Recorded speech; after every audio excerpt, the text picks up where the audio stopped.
नमस्कार, RRC नेटवर्कच्या ताज्या बातमीपत्रात आपले स्वागत. अशा आहेत आजच्या प्रमुख घडामोडी. हेडलाइन्स प्रस्तुत करता Marcus the readymade multibrand showroom. सर्वोत्तम quality, fresh stock, latest designs, reasonable rate. LRT college road, Raghuvanshi Mangal कार्यालयाच्या बाजूला, अकोला.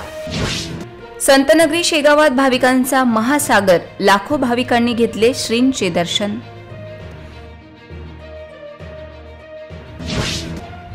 महाविकास आघाडीच्या कार्यक्रमात कार्यकर्त्यांनी जाऊ नये, प्रकाश आंबेडकरांचे आवाहन. न्यायमूर्ती चांदीवाल अहवाल जनतेसमोर ठेवावा, माजी गृहमंत्री अनिल देशमुख यांची मागणी. अकोला शहरात चोरीचे सत्र थांबेना. सिंधी कॅम्प पक्की खोलीमध्ये दुकान फोडण्याचा प्रयत्न, CCTVत कॅमेऱ्यात कैद. जिल्ह्यात पल्स पोलिओ लसीकरण मोहीम संपन्न. जिल्हाधिकाऱ्यांच्या हस्ते शुभारंभ. आता सविस्तर बातम्या. विदर्भाची पंढरी म्हणून ओळखल्या जाणाऱ्या संतनगरी शेगाव येथे श्री गजानन महाराजांचा 146वा प्रगट दिन उत्सव मोठ्या उत्साहात साजरा करण्यात आला. यावेळी राज्यभरातून आलेल्या लाखो भाविकांनी श्रींचे दर्शन घेतले. श्रींच्या दर्शनासाठी संतनगरीत भक्तांचा महासागर उसळला होता.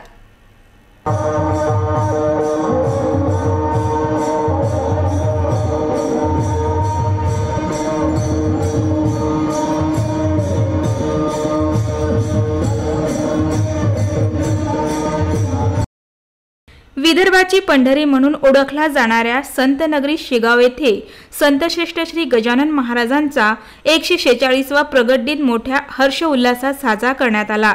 रविवार 3 मार्च रोजी सकाळी 5 वाजतापासून श्रींच्या रजत मुखवट्याचे पूजन करण्यात आले. संतनगरी शेगावमध्ये आलेल्या लाखो भाविकांना दर्शन सुलभ व्हावे याकरिता मंदिर संस्थानाच्या वतीने 24 तास मंदिर खुले ठेवण्यात आले आहे. मुखदर्शन, कळस दर्शन व इतर दर्शनासाठी विशिष्ट व्यवस्था करण्यात आली आहे.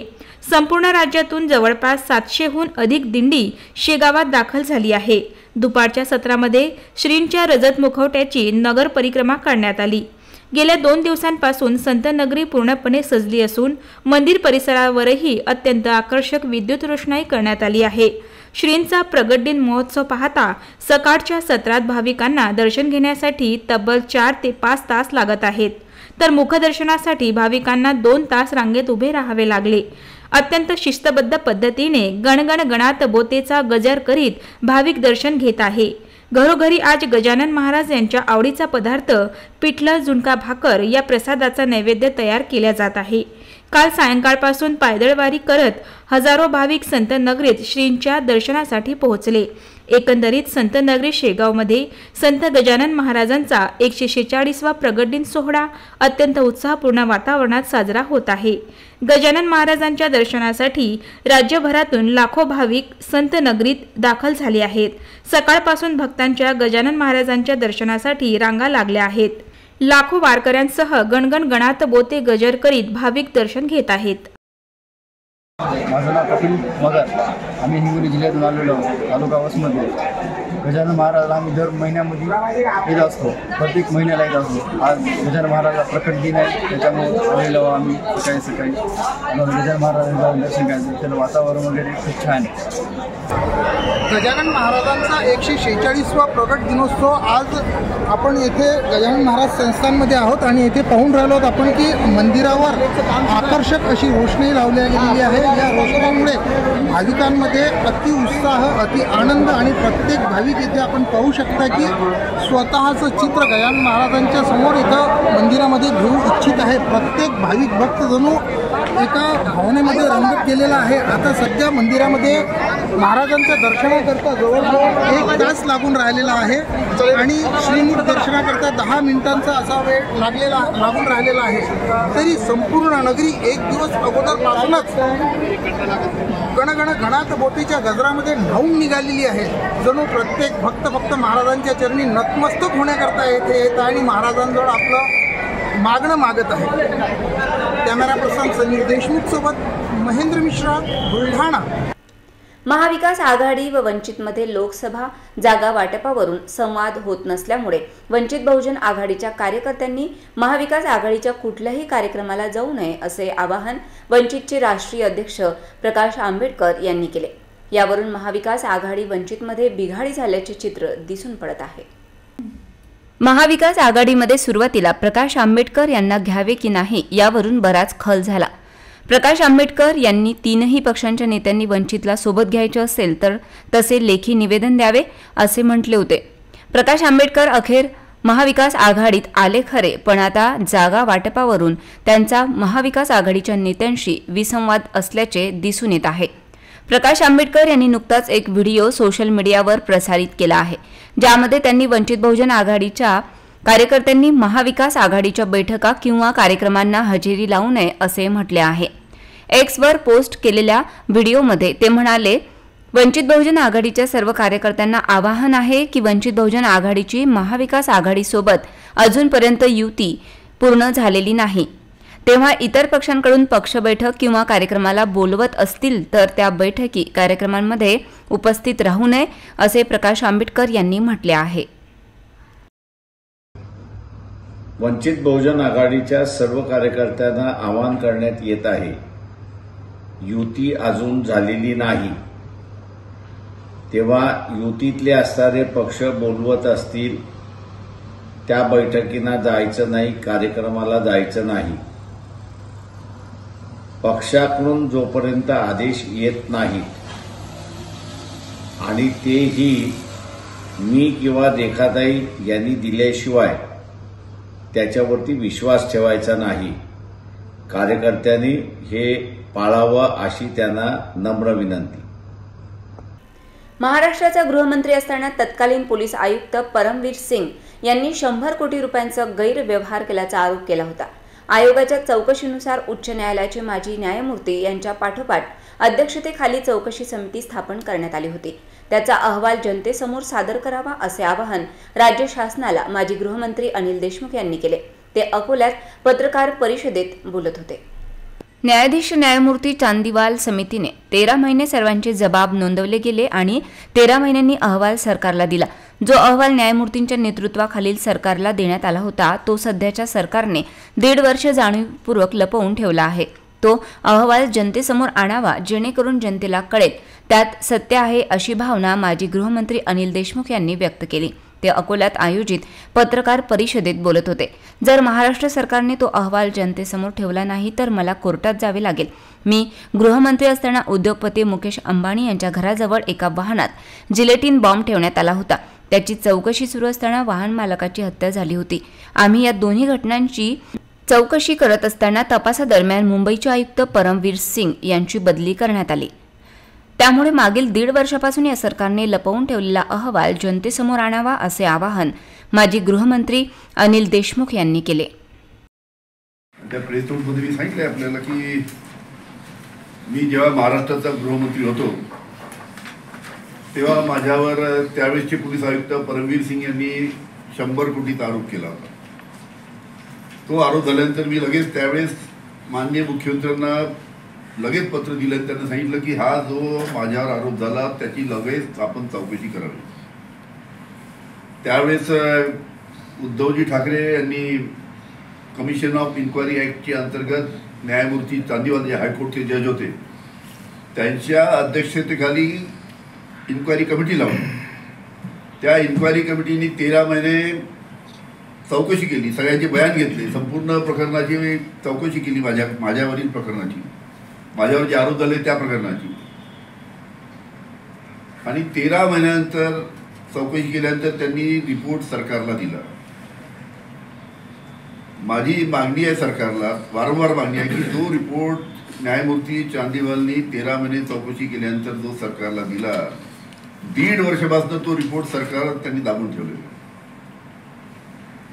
मी विधानसभेवर प्रश्न उपस्थित केला, राज्यपालांना पत्र दिलं, मुख्यमंत्र्यांना पत्र दिलं की माझ्यावर जो चौकशीचा रिपोर्ट आहे न्यायमूर्ती चांदीवालचा तो तुम्ही विधानसभेच्या पटलावर ठेवा, जनतेसमोर तो रिपोर्ट आला पाहिजे। शहरातील 9 दुकाने फोडण्यात आली। या घटनेची शाई वाळत नाही तोच 2 चोरट्यांनी पुन्हा एकदा सिंधी कॅम्प पक्की खोलीमधील एक दुकान फोडण्याचा प्रयत्न केला। ही घटना सीसीटीव्ही कॅमेऱ्यात कैद झाली। चोरीच्या घटनांचे सत्र पाहता नागरिकांमध्ये भीतीचे वातावरण निर्माण झाले आहे। खदान पोलीस ठाण्याअंतर्गत येणाऱ्या सिंधी कॅम्प पक्की खोली परिसरातील महालक्ष्मी तेल भंडार हे दुकान फोडण्याचा प्रयत्न 2 चोरट्यांनी केला। सुदैवाने या परिसरातून नागदेव यांच्या ही बाब लक्षात आल्यामुळे चोरट्यांनी इथून पळ काढला। ही घटना सीसीटीव्ही कॅमेऱ्यात कैद झाली। महालक्ष्मी तेल भंडार हे राकेश आहुजा, अशोक आहुजा यांच्या मालकीचे असून यापूर्वी सुद्धा या दुकानात चोरी झाल्याची त्यांनी माहिती दिली। त्यावेळी चोर सुद्धा पकडले गेले होते असे त्यांचे म्हणणे आहे। परंतु गेल्या काही दिवसांपासून शहरात चोरीचे सत्र वाढत चालले असून चोरट्यांची हिंमतही वाढत चालल्याने व्यावसायिकांमध्ये भीतीचे वातावरण निर्माण झाले आहे। यासोबतच शनिवारी खदान पोलीस स्टेशन हद्दीतील सिंधी कॅम्प कच्ची खोली येथील राजकुमार भाटिया यांचे आदर्श कॉलनीतील किराणा दुकान फोडल्याचेही समजते। त्यामधून जवळपास 30 ते 40 हजार रुपयांचा मुद्देमाल लंपास केला गेला। एकंदरीत चोरीच्या घटना वाढत चालल्यामुळे पोलिसांच्या कार्यप्रणालीवर प्रश्नचिन्ह निर्माण झाले आहे। अकोला शहरासह ग्रामीण भागामध्ये प्रशासनाच्या वतीने पल्स पोलिओ लसीकरण मोहीम राबवण्यात आली। जिल्हा आरोग्य यंत्रणा व महानगरपालिकेच्या वतीने 0 ते 5 वर्षे वयोगटातील बालकांना पोलिओचे डोस पाजण्यात आले। या मोहिमेचा शुभारंभ जिल्हाधिकारी अजित कुमार यांच्या हस्ते करण्यात आला। आज 3 मार्च 2024 रोजी जिल्ह्यात पल्स पोलिओ लसीकरण मोहीम अंतर्गत 0 ते 5 वयोगटातील बालकांना पोलिओचे डोस देण्यात आले। यासाठी अकोला जिल्ह्यातील संपूर्ण आरोग्य यंत्रणा सज्ज झाले होते। जिल्हाधिकारी अजित कुमार यांनी पल्स पोलिओ लसीकरण मोहिमेचा शुभारंभ केला। अकोला जिल्हा परिषद व अकोला महानगरपालिकेच्या वतीने शहरासह जिल्ह्यात पल्स पोलिओ लसीकरण मोहिमेकरिता विशेष तयारी केली होती। राष्ट्रीय पल्स पोलिओ लसीकरण मोहीम 3 मार्च रोजी राबवण्याबाबत राज्य शासनाच्या सूचनेनंतर जिल्हा परिषद व महापालिका प्रशासनाने आवश्यक तयारी केली। जिल्ह्यातील ग्रामीण भागात 9,114 व शहरी भागात 3,176 असे 1,20,290 बालकांना रविवारी 3 मार्च रोजी देण्यात येणार आहेत। या मोहिमेची प्रभावी अंमलबजावणी करून ही मोहीम 100% यशस्वी करण्यात यावी यासाठी जिल्हा आरोग्य यंत्रणा पूर्णपणे प्रयत्न करीत आहे। यासोबतच महानगरपालिका प्रशासनाच्या वतीने मनपा क्षेत्रातील 55,704 बालकांना लस देण्याचे उद्दिष्ट ठेवण्यात आले होते। त्याकरिता शहरात एकूण 317 बूथ, 55 ट्रान्झिस्टर, 17 मोबाईल टीम यांच्या मार्फत बालकांना लस देण्याचे नियोजन करण्यात आले। जिल्ह्यातील ग्रामीण भागात व महानगरपालिका क्षेत्रात 0 ते 5 वयोगटातील आपल्या बाळाला जवळच्या नागरी आरोग्य केंद्र किंवा बूथवर नेऊन पल्स पोलिओचे डोस देऊन सहकार्य करण्याचे आवाहन जिल्हाधिकारी अजित कुमार यांनी केले आहे। अकोला जिल्ह्यातील बांधकाम क्षेत्रातील निगडित कामगारांसाठी विविध कल्याणकारी योजना राबविल्या जातात। या योजनांचा लाभ त्यांना मिळावा आणि त्यांची नोंदणी योग्य पद्धतीने व्हावी या उद्देशाने माजी उपमहापौर निखिलेश दिवेकर यांच्या वतीने रविवार 3 मार्च रोजी प्रमिलाताई ओक हॉल येथे मार्गदर्शन शिबिराचे आयोजन करण्यात आले। या शिबिराला कामगारांनी उत्स्फूर्त प्रतिसाद दिला। महाराष्ट्र इमारत व इतर बांधकाम कामगार कल्याणकारी मंडळ मुंबई अंतर्गत अकोला जिल्ह्यातील बांधकाम क्षेत्राची निगडित कामगारांसाठी विविध कल्याणकारी योजना राबवल्या जातात। या योजनांचा लाभ घेण्यासाठी 18 वर्षे वयोगटातील कामगारांनी मंडळाकडे नोंदणी करणे आवश्यक आहे। ही नोंदणी योग्य पद्धतीने व्हावी आणि त्यांना या योजनांचा लाभ व्हावा या उद्देशाने मार्गदर्शन शिबिराचे आयोजन करण्यात आले। माजी उपमहापौर निखिलेश दिवेकर यांनी कामगारांचे हित लक्षात घेता या शिबिराचे आयोजन केले होते। रविवार 3 मार्च रोजी शहरातील प्रमिलाताई ओक सभागृहात आयोजित या कार्यक्रमाला मार्गदर्शक म्हणून सहाय्यक कामगार आयुक्त डॉक्टर राजू डी गुल्हाणे उपस्थित होते।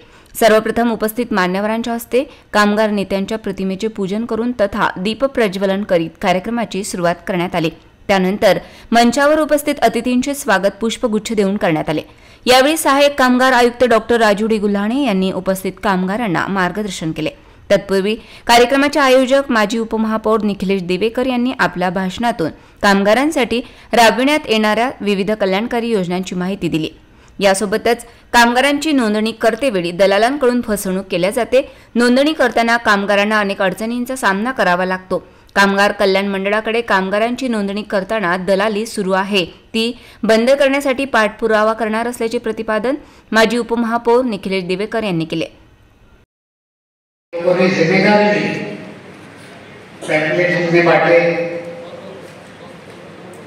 सभी ने पैम्फलेट अपने अपने मोहल्ले में बांटे, सभी एक जैसी मेहनत की है।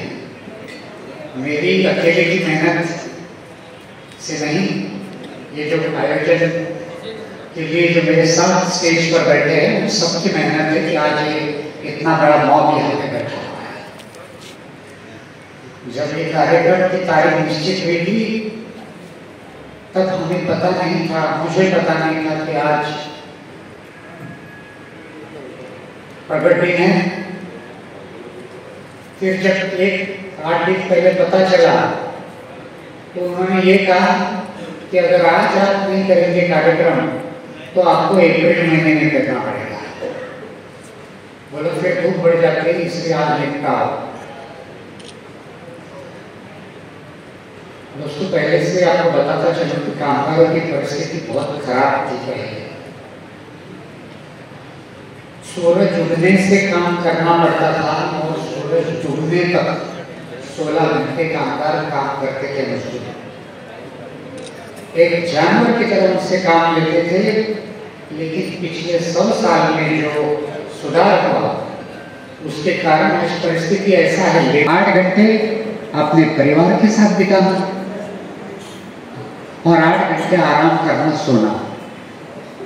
लेकिन आज भी वैसे नहीं हो पा रहा है। हम सब एक है, अगर सब पेंटर एक है, अगर प्लम्बर एक है, उन्होंने एसोसिएशन, ठीक है मैं मानता हूँ कि प्लम्बरों की एक एसोसिएशन आपको नहीं हो सकती, कम से कम 5 एसोसिएशन तो होनी चाहिए प्लम्बर्स की, इलेक्ट्रिशियन की।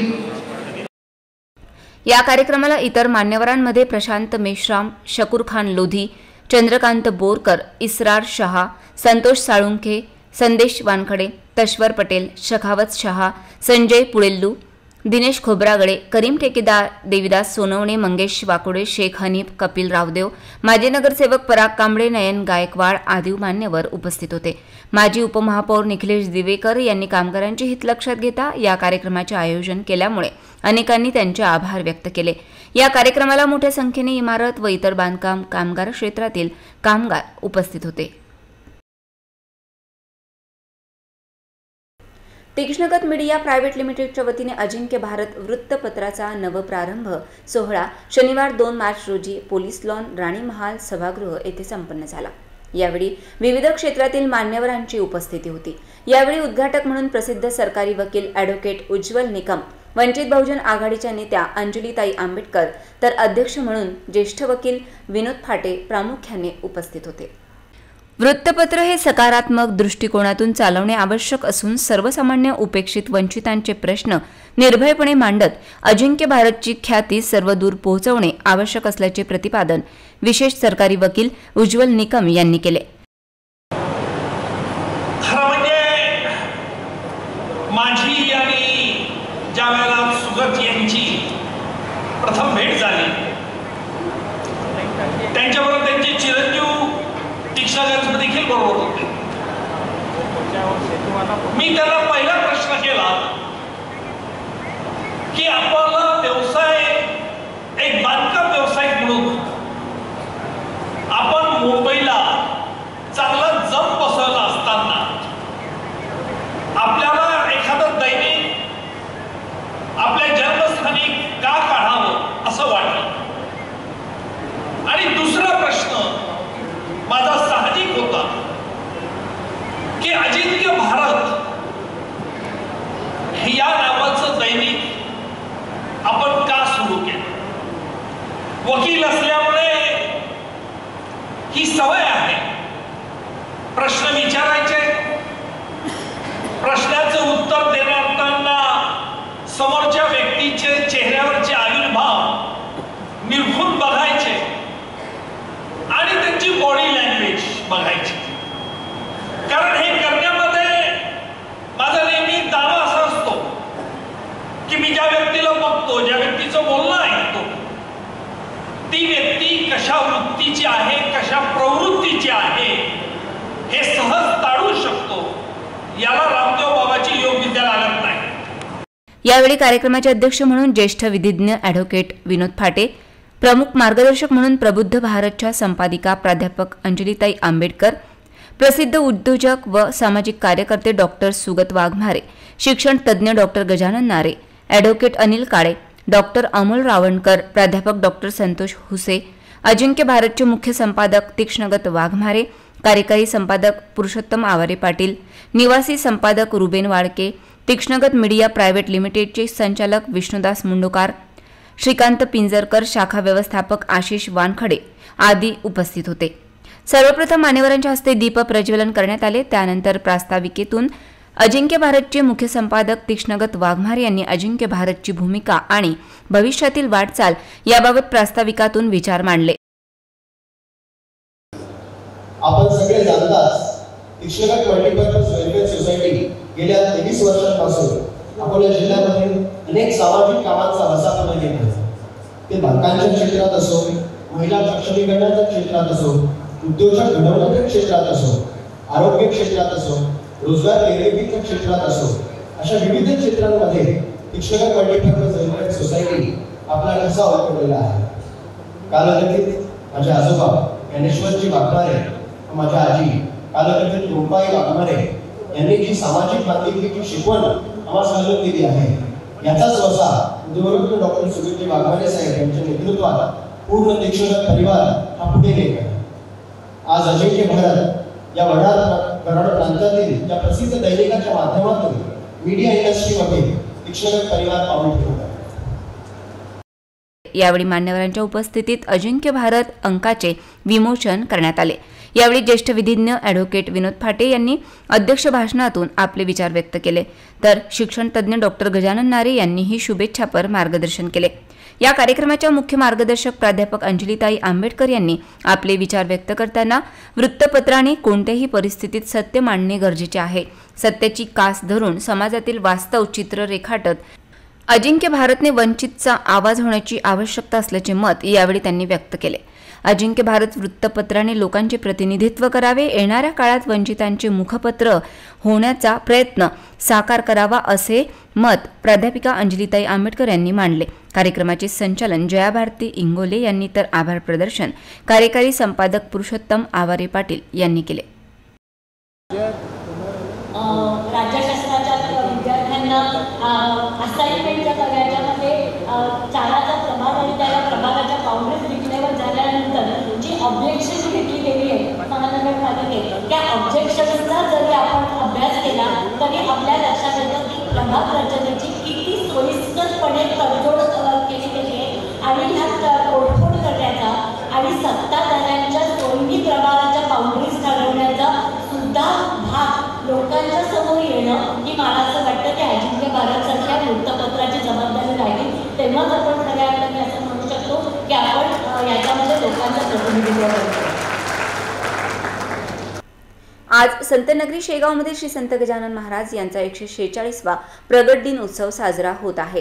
राज्याच्या कानाकोपऱ्यातून लाखो भाविक मोठ्या संख्येने संतनगरीत दाखल झाले, पण याच वेळेस आज 3 मार्च पोलिओ लस दिन साजरा होत आहे।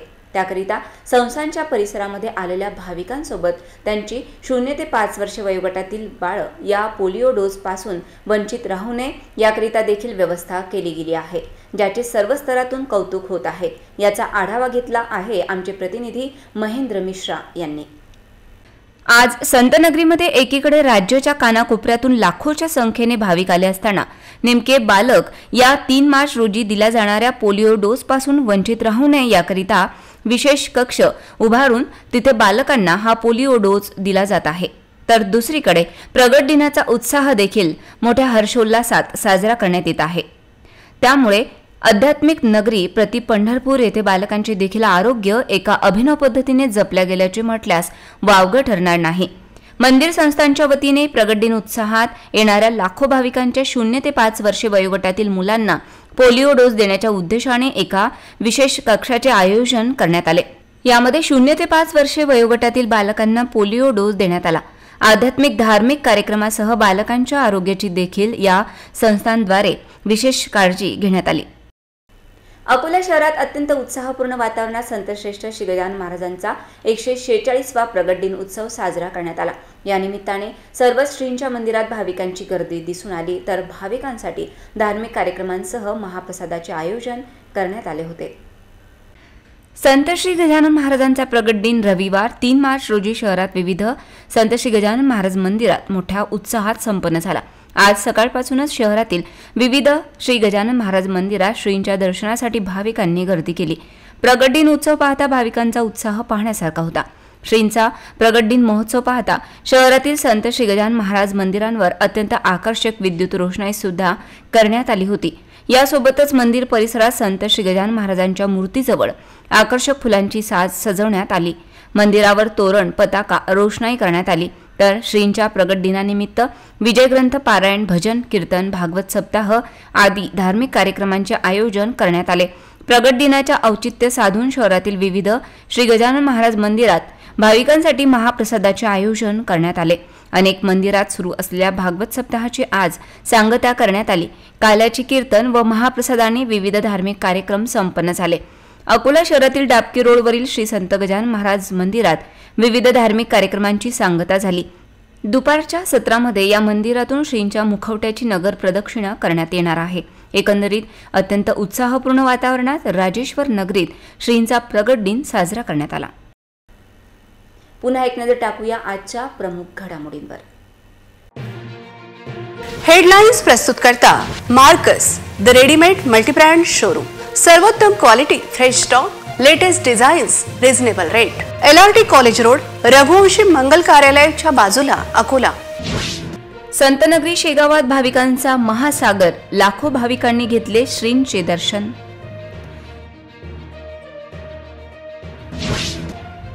महाविकास आघाडीच्या कार्यक्रमात कार्यकर्त्यांनी जाऊ नये, प्रकाश आंबेडकरांचे आवाहन।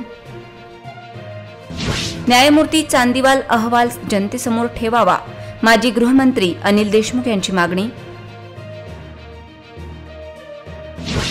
अकोला शहरात चोरीचे सत्र थांबेना, सिंधी कॅम्प पक्की खोलीमध्ये दुकान फोडण्याचा प्रयत्न, सीसीटीव्ही कॅमेऱ्यात कैद। जिल्ह्यात पल्स पोलिओ लसीकरण मोहीम संपन्न, जिल्हाधिकाऱ्यांच्या हस्ते शुभारंभ। बातम्यांसाठी तुम्ही पाहत रहा RRC न्यूज। यूट्यूब चॅनलवर तुम्ही पण लाईक आणि सबस्क्राईब करा RRC डिजिटल अकोला हे यूट्यूब चॅनल।